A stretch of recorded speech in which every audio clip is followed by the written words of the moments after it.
다 같이 일어나셔서 성경을 읽겠습니다. 오늘 성경의 말씀은 베드로전서 1장 1절로 2절입니다. 함께 봉독하시겠습니다. 예수 그리스도의 사도 베드로는 본도, 갈라디아, 갑바도기니아, 아시아와 비두니아에 흩어진 나그네 곧 하나님 아버지의 미리 아심을 따라 성령이 거룩하게 하심으로 순종함과 예수 그리스도의 피 뿌림을 얻기 위하여 택하심을 받은 자들에게 편지하노니 은혜와 평강이 너에게 더욱 많을지어다. 아멘. 앉으시기 바랍니다. 우리 이 시간에 김경무 목사님 말씀 전하실 때 은혜의 시간 되시기 바랍니다.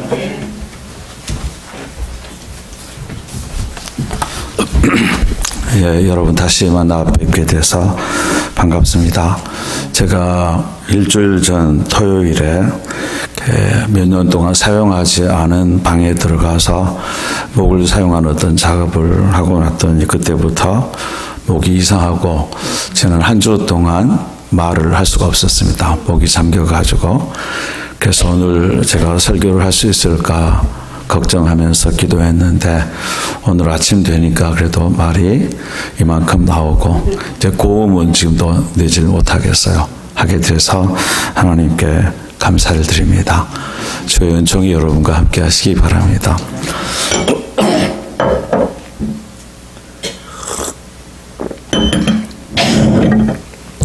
제가 8년 전에 저희 어머님 돌아가셔서 한국 갔는데 제 막내 동생이 저한테 그걸 묻더라고요. 강희장 목사님 소식을 아느냐고. 그래서 강희장 목사가 누구냐고. 그랬더니 형이 알 텐데 왜 몰라요? 그래요.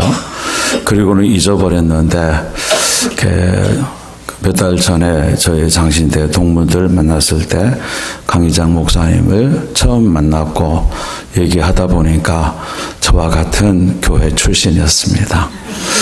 제가 집사로 섬기다가 신학교를 나중에 가게 되었고 연희동 교회 교육전도사로 이제 부임해 갔는데 부임해 간 직후에 우리 강희장 목사님은 장신대 학부 1학년으로 입학하면서 저희 교회에 오게 되었고 제 막내 동생과 함께 청년회 활동을 했던 것을 알게 되었습니다.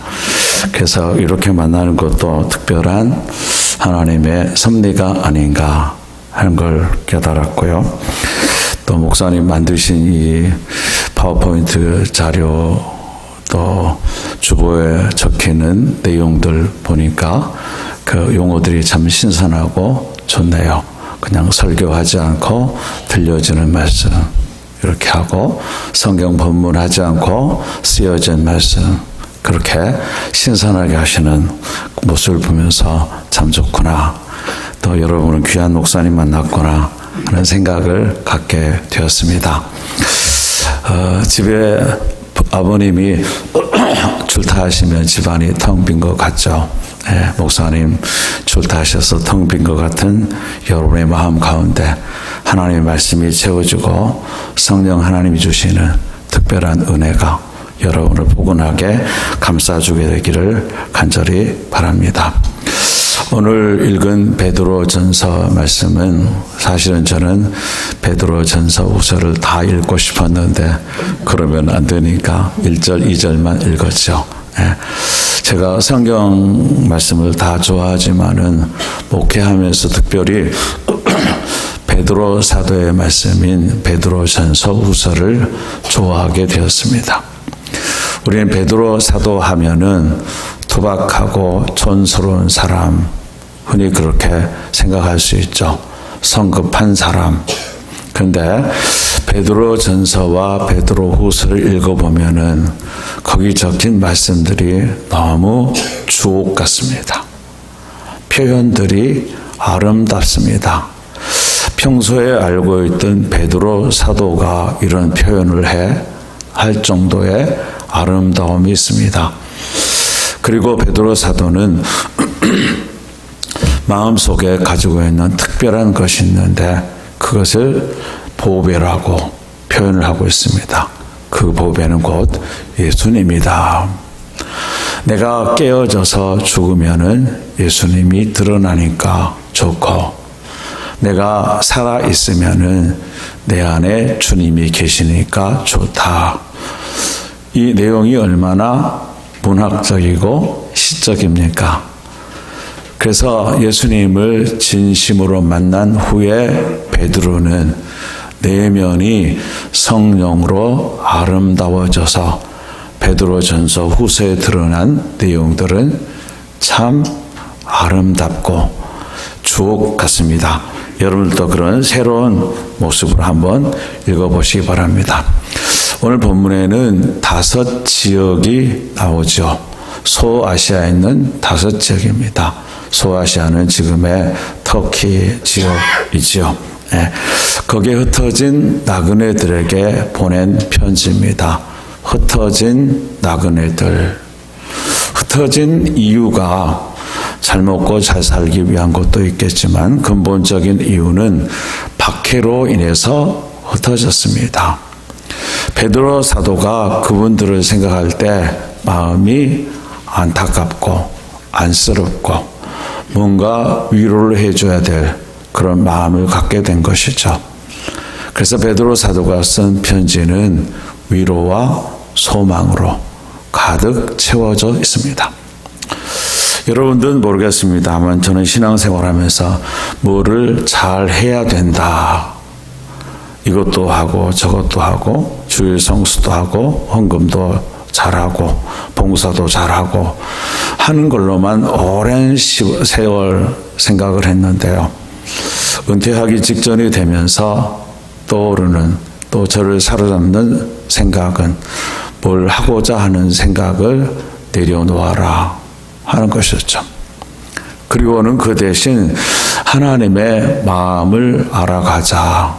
하나님은 어떤 마음으로 나를 대하고 계실까? 하나님의 성경 속에 들어있지만은 때로는 감추어진 것 같은 하나님의 그 마음이 무엇일까? 하나님은 나를 바르게 살지 않는다고 책망하시는 분이실까? 아니면 내가 좀 모자라지만 나를 보면서 좋아하시는 분이실까? 하는 생각을 많이 하고 말씀을 보고 묵상하는 자세도 그런 방향으로 기울어지기 시작했습니다. 제가 지난달에 읽은 책이 있는데요. 그 책의 제목이 좋은 사람이 되는 것은 왜 어려운가 하는 책이었어요. 책 제목이 좀 길죠. 독일의 행위 경제학자라고 하는 분인데요. 아르만 필크라고 하는 분입니다. 그분이 쓴 책, 좋은 사람이 되는 것은 왜 어려운가? 모든 사람들이 다 좋은 사람이 되고 싶죠. 우리 믿음의 형제 자매들 속에서는 하나님이 좋아하시는 그런 사람이 되고 싶죠.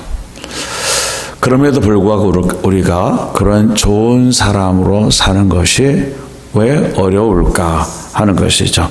그래서 그분은 이 책의 부제를 당신을 혼란에 빠뜨리는 마음과 행동의 모순이라는 작은 제목을 달아놓았습니다. 누구나 다 좋은 사람으로 살고 싶죠. 착한 일 하고 싶죠. 예수 잘 믿고 싶죠. 하나님 보시기에도 좋고 성도들 보기에도 참 좋은 이중 인격으로 좋은 것이 아니고 진짜로 선하고 착한 그런 사람이 되고 싶죠. 구약 성경에 나오면 출애굽한 백성들의 이야기가 많이 나옵니다. 하나님은 자주 그들을 향해서 모두 목이 곧은 백성이다 말하는데 구약 성경의 성도들은 정말로 좋은 사람으로 하나님 앞에 서고 싶지 않았을까요? 그분들 역시 좋은 사람으로 서고 싶었을 텐데 그렇게 잘 되지 않은 것이죠. 마음은 있는데 행동으로 잘 옮겨지지 않은 것입니다. 왜 그럴까요? 이 책의 저자는 그렇게 말합니다. 좋은 일을 하기 위해서는 대가를 치루어야 하기 때문이다. 자, 길을 가는데 홈리스가 손을 벌리고 있으면은 내가 좋은 일을 하려면은 내 돈을 거기다가 소비해야 됩니다. 어떤 봉사단체에서 어떤 일을 하게 될 때 가서 일하게 되면은 내 시간을 소비해야 되죠. 때로는 굳은 일을 연탄 나르는 일 또는 남의 집 청소해주는 일을 하게 되면은 자신의 자존심도 내려놓아야 되고 시간도 투자해야 되죠.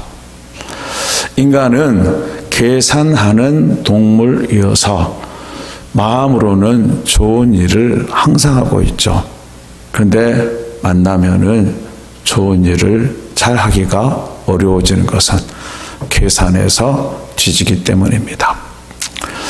저도 부모님과 오랜 시간 떨어져 살았고 제 평생 인생을 지금까지 살아오면서 생각하면 제가 어머님, 아버님과 함께 산 기간은 한 4, 5년밖에 안 된 것 같아요. 어려서는 저도 제 떨어지기 전에 6개월 만에 조부모님 손에 맡겨졌고 고등학교 졸업하고 1년 살고 그리고 직장 다니고 하면서 부모님과 산 기간이 별로 되지 않아요. 멀리 떨어져 있을 때 늘 생각합니다. 어머니, 아버지에게 잘 해드려야지 하는데 휴가라도 내서 함께 며칠 살다 보면 또 어느 틈에 어머니하고 다투고 있고 내가 가지고 있는 생각을 버리지 못하고 어머니 생각을 내 생각으로 끌어들이려는 나 자신을 소비하지 않으려는 그런 생각 때문에 그렇죠. 이런 사람들이 선한 일을 하게 하려고 하는 방법에는 두 가지가 있습니다.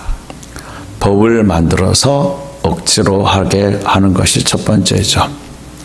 그래서 구약 성경에서 하나님께서는 신앙 연륜이 아주 약한 어린 아이 같은 출애굽 백성들은 말로 해서 잘 못 알아들으니까 율법을 주어서 하나하나 세밀하게 지키게 한 거죠.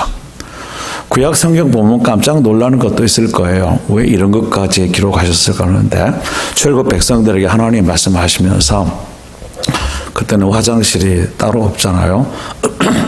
밖에 멀리 가서 안 보이는 곳에서 대변을 본 다음에는 반드시 거기 있는 흙과 모래로 잘 덮어 놓아라. 그렇게 얘기하고 있어요. 이거 보면은 출애굽한 백성들의 신앙 수준이 어느 정도인 거 알죠? 어린 아이이죠. 그러니까 하나하나 다 일러줘야 됐어요. 그래서 생긴 것이 율법입니다. 하지만 신약 성경에 오면은 좀 다른 형태죠. 사람을 변화시키는 것이 강제로 하게 하면은 하긴 하지만은 재미는 좀 없죠. 헌금하라고 하면 헌금을 하라고 하니까 하는데 재미없죠. 근데 재미있는 방법이 하나 있습니다. 누군가를 사랑하면은 내 삶이 바뀌죠. 저는 그런 생각을 하게 되었습니다. 사랑은 사람을 행동하게 한다. 그렇죠. 누구를 사랑하면은 그 사람을 위해서 모든 걸 다 하죠.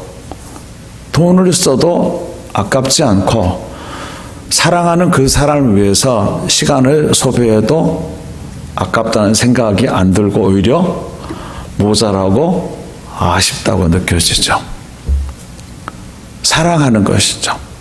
그래서 하나님께서 우리에게 사랑을 보여주셨습니다. 내가 너희를 얼마나 사랑하는가. 그래서 오신 분이 우리 주님 예수님이시죠. 그리고 하나님이 우리에게 기대하시는 것도 함께 사랑하며 즐겁고 재미있게 살자 하는 것이죠. 하나님이 한 손을 내미셨습니다. 즐겁게 박수치며 살자고요. 박수 소리가 나려면은 두 손의 주인공들이 한 마음이 되어서 부딪힐 때 소리가 나는 것이죠. 하나님이 우리에게 기대하시는 것은 나는 이미 손을 내밀었으니 너희도 손을 내밀어라. 박수치며 즐겁게 살자 하는 것이죠. 지금 읽었던 본문 말씀을 제가 쉬운 성경으로 한번 읽어보겠습니다. 저희 집에는 쉬운 성경이 있는데요. 개역 성경 읽다가 잘 이해되지 않으면은 주석을 보지 않아도 쉬운 성경을 보면은 이해가 될 때가 많아요. 아주 쉬운 언어여서요. 제가 한번 읽어보겠습니다. 예수 그리스도의 사도 베드로는 고향을 떠나 본도, 갈라디아, 갑바도기아, 아시아, 비두니아에 흩어져 살고 있는 하나님의 선택된 백성에게 이 편지를 씁니다. 하나님께서는 오래전에 여러분을 선택하셨고 그분의 거룩한 백성으로 삼기로 계획해 놓으셨습니다. 또한 성령을 통해 여러분을 거룩하게 하셨습니다. 하나님께서는 여러분이 그분께 순종하고 예수 그리스도의 피로 깨끗해지기를 원하십니다. 은혜와 평강이 여러분 가운데 넘치기를 기도합니다. 지금 읽을 때 여러분에게 어떤 단어들이 크게 보이셨는지 모르겠습니다. 네, 지금 개역 성경에서는 한 번 표현되어 있지만은 지금 읽은 쉬운 성경에는 2번 표현된 단어가 있는데 어떤 단어였을까요? 선택이라는 단어입니다. 저는 어렸을 때 부모님과 살고 부모님의 사랑을 많이 받아야 자존감이 생기고 자신감이 있다는데 저는 부모님과 살지 않고 어쩌다 한번 부모님이 오셔도 부모님처럼 잘 안 느껴졌습니다. 그냥 아는 아저씨, 아주머니가 오는 것처럼 느껴졌죠. 그래서 자존감이 많이 약했습니다. 부끄러움도 많이 타고 쑥스러움도 많이 타고 숙기가 없었죠. 그러던 어느 날 국민학교 6학년 때 제 자존감이 조금 살아난 경험이 있었습니다. 어쩌면 지난번 왔을 때 제가 말씀을 드렸는지도 몰라요. 벌써 한 60년 가까이 된 일이죠. 예. 그때 6학년 저희 클래스에 한반 식구들이 아이들이 80명 가량 됐습니다. 지금은 뭐 25명, 20명 그렇다는데요. 그리고 선생님들이 아이들에게 살갑게 이름 불러주고 그런 일도 없었죠. 아이들도 선생님 오시면 무서워서 피하고 그러던 시절이지 않습니까? 지금은 아이들이 선생님하고 친구처럼 노는데요. 오전 수업이 끝나고 점심 도시락을 막 꺼내서 밥을 먹으려 하는데 선생님이 저를 부르셨어요. 경모가. 저는 너무 놀랐어요. 선생님이 제 이름을 알고 있다는 사실도 몰랐어요. 선생님이 내 이름을 알고 있을까 한 번도 생각하지 않아서 한 번도 나를 개인적으로 불러본 적이 없었고 대부분 우리 반 아이들은 몇몇 아이들 빼고는 선생님 이름을 불러준 적이 없었으니까요. 예 하고 일어서는데 가서 담배 좀 사와라. 저희 학교 시골 학교에서 담배 가게까지 가려면 그때는 한 1km 이상으로 느껴졌는데 모르겠어요. 지금 가보면 가깝겠죠. 그래도 500m 이상 됐을 것 같아요. 점심 먹으려다 말고 선생님에게 돈 받아가지고 뛰어가면서 담배 사러 가는데 선생님을 향해서 제가 욕했을까요? 좋아했을까요? 너무 기분이 좋고 뿌듯하고 가슴 벅차고 막 그래서 뛰어서 가는데 하나도 힘들지 않았어요. 선생님의 담배를 사다 드렸죠. 제가 왜 그렇게 기뻤을까요? 선생님이 내 이름을 알고 계신다.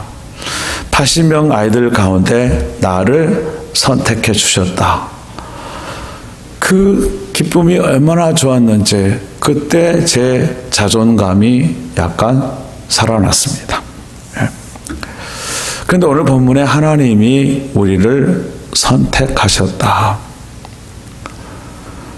하나님이 나를 선택하셨다.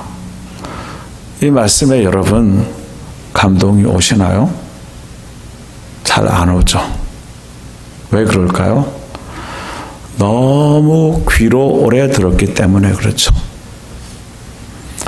하나님과 새롭게 사귀면서 하나님과 마음을 이제 한번 나눠보시기 바랍니다. 내가 무엇을 해서 신앙생활하는 것이 아니고 하나님의 마음을 알아가는 신앙생활을 새롭게 해보시기 바랍니다. 그러면은 하나님이 나를 선택하셨다. 이 말이 가슴 깊이 다가올 것입니다. 베드로 사도가 예수를 만나고 좋아했던 것처럼 이 죄인 괴수를 만나 주셨다고 좋아했던 것처럼 그런 은혜가 여러분 가운데 생겨나기를 간절히 바랍니다. 저를 한 번 선택해서 담배 심부름 시키셨던 그 선생님 때문에 나는 가슴 벅차고 좋았는데요. 그 선생님 지금 살아계신다면 한 2세 정도 되셨을 것 같아요. 살아계신다면 지금 가면은 저를 알아보실까요? 제 이름을 기억이나 하실까요? 그때 담배 심부름 시켰던 그 사실을 알긴 하실까요? 모르실 거예요. 그럼에도 불구하고 우리 교실 안에서 최고인, 그렇지 않습니까? 우리 교실 학생들 80명, 선생님 1명, 81명 중에서 최고이신 선생님이 내 이름을 알고 나를 선택해서 나를 심부름시킨 것이 그렇게 좋았는데 그 선생님은 나를 기억도 못할 거예요. 그런데 하나님은 나를 선택하시고 지금도 나를 기억하고 계십니다. 부모의 마음으로요. 내가 좋아하면 하나님도 좋아하시고 내가 아파하면 하나님도 같이 아파하시고 하시는 그런 하나님이신 것이죠. 네. 우리의 삶이 어렸을 때는 긴 것 같지만은 저도 이제 나이가 조금씩 들어가니까 얼마 안 남았구나 그런 생각을 하게 되고 이 세상 살면서 어떻게 살아야 되는가. 베드로 사도는 오늘 본문 말씀에 흩어진 나그네 그랬는데 나그네 삶이구나. 나그네는 어떻게 살아야 될까. 나그네는 다른 말로 여행자 하는 의미도 있죠. 여기에서 사는 삶을 연연하지 않죠. 매여 있지 않죠. 왜요? 돌아갈 고향이 있으니까요. 여기 사는 동안에는 이곳 삶을 재미있게 즐겁게 보람있게 사는 것이죠. 그래서 여러분의 하루하루 삶이 재미있고 보람있기 바랍니다. 재미있는 거 아마 박수치며 노래 부르며 춤추는 것만 재미있나요? 저는 혼자 있기를 좋아하는데 어렸을 때 습관이 돼서 그런지 저는 혼자 있어도 참 재미가 있어요. 제 아내는 사람들이 와야 재미있다고 그러는데 저는 혼자 가만히 있을 때 재미가 있어요. 할 것도 많고. 하나님 안에서 즐겁게 재미있게 여행을 즐기시기 바랍니다. 이제 여행이 끝나가고 곤양으로 갈 때가 되셨다고 생각되면은 뭘 하면 좋을까요? 거기 가서 나의 영원하신 부모님에게 나 이렇게 재미있게 살다 왔어요. 누구도 만나고요. 누구도 만나고요. 또요 어떤 일도 받고요. 그런 선물들을 많이 준비하면 좋겠죠. 선물. 여행 갔다 돌아올 때는 즐거운 추억과 가족들에게 줄 작은 정성이 담긴 선물이면 되잖아요. 우리 하나님께 가서 나 즐겁게 살다 왔어요. 하나님 제 선물 받아보실래요? 한다면은 얼마나 좋을까. 하나님은 나를 선택하시고 기뻐하셨습니다. 우리 선생님은 담배 심부름 시키시고 잊어버리셨지만 하나님은 지금도 기뻐하고 계시죠. 하나님은 왜 나를 선택하셨을까? 오늘 본문 말씀은 하나하나 설명을 잘 못하지만요. 이 내용은 거듭난 하나님의 사람으로 멋지게 사십시오 하는 내용입니다. 자, 하나님이 우리를 선택하신 이유는 거룩하게 하려는 것이에요. 좀 짧게 얘기하면, 제가 길게 준비를 했는데요. 짧게 얘기를 하면요. 하나님은 우리에게 참 자유를 주시려고 우리를 선택하셨습니다.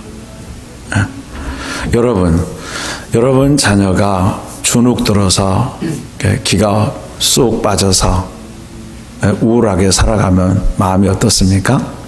가서 재밌게 살아. 그렇게 해주고 싶죠. 그래도 잘 안 됩니다. 이유가 있어서요. 제가 드라마를 보는데 그런 내용이 나오더군요. 아이가 어머니에게, 청년이죠. 난 불행하다고. 엄마가 나에게 돈도 투자하고 집도 얻어주고 최선을 다하는데 나는 불행하다고. 어머니가 바라는 것은 공부를 해서 의과대학에 들어가라는 것인데 자기는 점수가 맨날 25점밖에 안 나와. 갈 수가 없어. 불행하다고. 원형 탈모 생기고 온몸에 두드러기 생기고 어느 날 고백하고 자유함을 얻죠. 어머니가 너답게 살아라.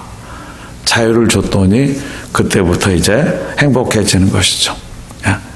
하나님께서 알게 모르게 죄와 마귀의 노예가 되어서 불안하게 살아가는, 미래가 불안한 우리를 자유롭게 하시려고, 홀가분하게 하시려고 우리를 선택하셨다 하는 것이죠. 홀가분하게 하시려고 우리를 속박으로부터 선택하셨습니다. 그래서 여기 나오는 하나님의 거룩하게 하심이란 하나님의 자녀 삼아주는 것을 말합니다. 내 자녀, 여러분, 집에 아이가 생겨나면 부모가 또 할머니, 할아버지 어떻게 합니까? 지극정성으로 돌보죠. 네. 왜요? 이 아이를 건강하게 키워야겠다.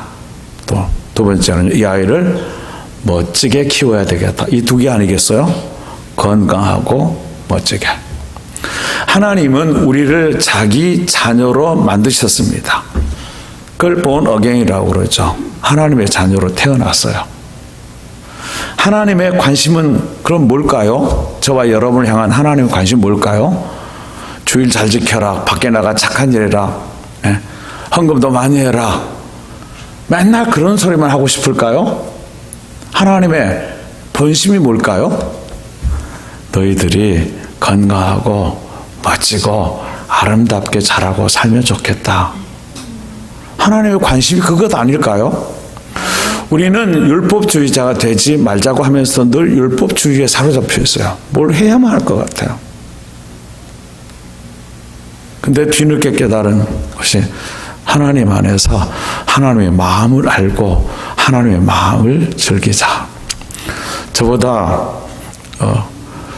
한 달 1년 먼저 은퇴하신 윤희문 목사님이 그런 얘기를 하더라고요. 은퇴하기 전에는 아버지로 목회했는데 은퇴하고 1년간 인테림 하면서 느낀 것이 은퇴하고 나니까 할아버지가 되더라. 그 말이 뭐예요? 아버지는, 그러니까 담임 목사는 그런 뜻이죠.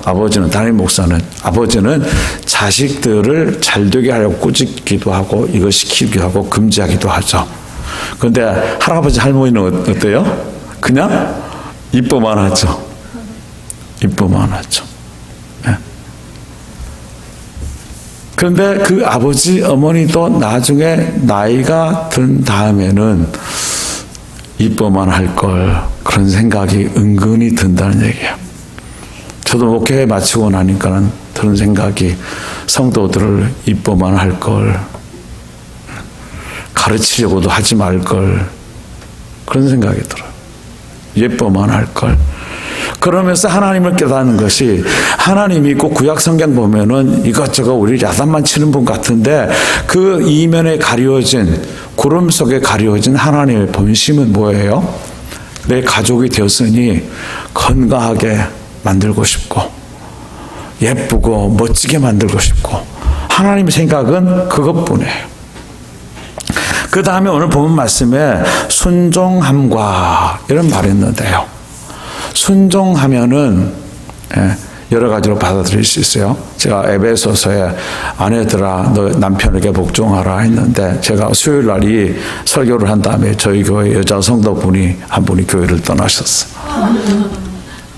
자기는 남편한테 순종도 복종도 못하겠대요.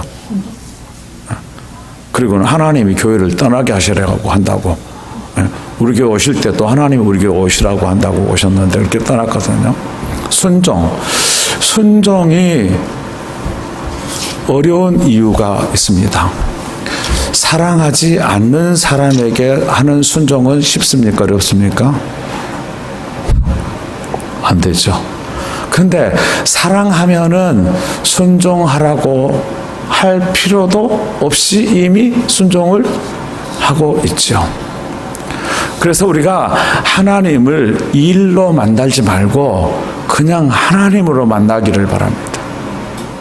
하나님은 내가 가진 것을 사랑하시거나 내가 하는 것을 사랑하시는 것이 아니고 나를 그냥 사랑하시잖아요. 나를. 내가 잘하면 뿌듯하게 사랑하시고 내가 좀 못하면은 그때는 하나님 날 미워하셔요? 안타까운 마음으로 사랑하시죠. 하나님을 일로 만나지 말고 하나님을 그냥 하나님으로 만나는 하나님을 마음으로 만나는 것이 중요하죠. 순종으로 만나자 하는 것은 마치 그것과 같습니다. 어느 날 남편이 아내에게 밖에서 얘기했습니다. 여보 빨리 준비하고 나와. 남편과 관계가 좋지 않은 이 아내가 쓰잘데없이 또 어디 가려고 하고는 안 나가고 집에 그냥 있습니다. 다른 부부가 있었습니다. 남편이 또 얘기했습니다. 여보 빨리 나와 빨리 준비하고 빨리 가자. 이 아내는 남편을 사랑하는 아내였습니다. 남편이 자기를 나쁜 곳으로 데려가지 않을 줄 알고 있었어요. 그래서 나오라는 말에 아무 군말 없이 그냥 나왔어요. 순종한 거죠. 그때 남편이 백화점으로 데려가더니 좋은 옷을 사줬어요. 순종이 그런 거 아니겠어요? 순종은 성령님께서 나를 부르는 소리예요. 나를 따라오너라. 그리고 따라가면은 하나님이 좋은 거 주시는 거죠. 근데 우리가 그걸 잘못한 이유는 맨 처음에 제가 책 얘기를 했을 때 말씀드린 것처럼 우리 인간은 계산하는 동물이어서 계산해요. 귀찮아요.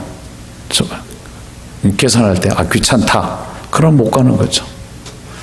아무리 귀찮고 아무리 힘이 없어도 하루 세 끼 굶지 않고 있었어도 사랑하는 사람이 부르면 여보 하면 어때요? 기분이 좋고 힘이 나요. 그냥 가게 돼요. 그러니까 일로 만나면은 소유로 만나면은 그렇게 좋아했다가 또 이혼하잖아요. 오다가도 제가 아침에 아내 바르다 좀 얘기했는데 저희 아내 집안 가운데 정말 예쁜 아가씨가 있어서 돈 많은 남자가 딱 채 가서 결혼했거든요. 그런데 이혼했어요. 나이가 이제 50, 60 되니까 예쁜 거 다 필요 없잖아요. 소유로 보고 일로 보면은 실증 나지만요. 사람으로 보는 거죠. 하나님은 내 소유를, 내 일을 보는 것이 아니고 누구를 본다고요? 그냥 나를 보시는 거예요. 자식이니까요, 자식. 여러분 부모니까 아시잖아요. 자식이 잘못되면은 밉습니까? 미워하면서 어때 속에는? 호적에서 파버린다 하면서 또 속으로는 어때요? 안타깝지 않습니까? 안타까워요. 하나님을 그렇게 만나게 되기를 바랍니다. 순종은 뭐라고요? 성령께서 나 따라오라 하면은 따라가는 거. 따라갔더니 백화점에서 옷 사주더라. 그 다음에 있습니다. 그리스도의 피로 씻음으로 했죠. 씻음으로. 이거는 회개를 의미하고 예수를 믿은 후로는 고백, 자백을 의미하죠. 씻음으로. 네. 하나님께서는 여러분이 그분께 순종하고 예수 그리스도의 피로 깨끗해지기를 원하십니다. 쉬운 성경으로 되어 있죠. 아무리 잘생겼어도 지저분하면 매력이 없습니다. 여기저기 밥풀 묻어 있고, 멋진 신사한테 코 벌리고 하면은 매력이 없지요. 하나님은 나를 멋진 사람으로 만드셨는데 이제는 매력 있는 사람으로 만들고 싶어서 씻으라 그러시는 거죠. 우리 아이들, 조그만 아이들, 갓난 아이들까지도 어때요? 엄마가 어때요? 세수시키고 목욕시키고. 우리가 어른이 돼서도 샤워하고 어렸을 때 생각하면은 참, 제가 중학교 때까지만 해도 목욕은 1년에 추석 때 한 번, 설에 한 번 했던 것 같아요. 여름에는 물론 강에 가서 수영을 했죠. 그때는 어려운 시절 아니었습니까?